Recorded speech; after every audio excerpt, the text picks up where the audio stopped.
وہی مقتل میں کربلا لاشوں کے درمیان گم ہو کے رہ جاتی اگر سید سجاد اور بی بی ثانیہ زہرا نہ ہوتی۔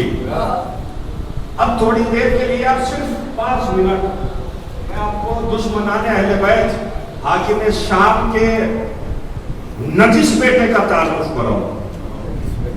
سب سے بڑی حکومت ہے اس وقت شام کی، سب سے بڑی حکومت دنیا میں، سب سے بڑی حکومت ہے۔ مزاج پروردگار یہ ہے کہ اس نے ہر زمانے کی بڑی حکومت کو جسے حکومت نے چھوٹا سمجھا اسی سے ذلیل کرایا۔ اللہ نے کبھی بھی بڑی طاقت کو جس نے سر اٹھایا، ظلم و زیادتی کی، اسے چھوٹی طاقتوں سے ذلیل و رسوا کر کے بتایا کہ کامیابی اور طاقت وہی ہے کہ جہاں پر قدرت پروردگار ہے۔ کیسے؟ آپ دیکھیں، اب رہا ہاتھیوں کا لشکر آیا، ہاتھیوں کا لشکر، تو اللہ نے مقابلے میں کیا بھیجے؟ اللہ چاہتا تو ہاتھی کے مقابلے میں اس سے بھی بڑا جانور بھیجتا بنا کے، اور ایسا جانور بھیجتا کہ جو بڑے بڑے بم برساتا لا کے، نہیں، مگر ہاتھیوں کے مقابلے میں اس نے پرندوں کو بھیجا، اور پرندوں کے چوچ میں، منکار میں، پنجے میں کیا ہے؟ چھوٹی سی کنکر، چھوٹی سی کنکر۔ تو اللہ کا مزاج یہ ہے کہ وہ کبھی بھی بڑی طاقت کو چھوٹی طاقت سے رسوا کر کے بتاتا ہے کہ کبھی بھی طاقت پہ ناز نہ کرنا، قدرت پہ بھروسہ کرنا۔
چھوٹے پرندے چھوٹی کنکر سے بسمار کیا۔ آئیے ایک نمرود کا زمانہ آیا، آپ یقیناً خوش ہو جانا چاہیے جملے پر۔ نمرود کو کیسے ختم کیا؟